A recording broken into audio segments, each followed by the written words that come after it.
Ինչպես արդեն հայտնել ենք մայիսի 24-ին 20 օր որոնողական աշխատանքներից հետո երկուամյա Տիգրանին հայտնաբերել են Մարմարիկ գետում։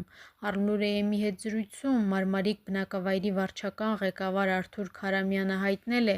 որ երկուամյա Տիգրանի հոգեհանգստի արարողությունը տեղի կունենա այսօր մայիսի 26-ին Մարմարիկում փոքրիկ Տիգրանի տանը,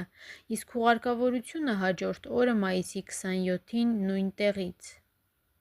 Հիշեցնենք, որ մայիսի 4-ին առավոտյան ժամը 10-ից 11-ն ընկած ժամանակահատվածում Ծաղկաձոր խոշորացված համայնքի Մարմարիկ գյուղում լուրեր տարածվեցին, որ 2 տարեկան Տիգրանն ընկել է Մարմարիկ գետը։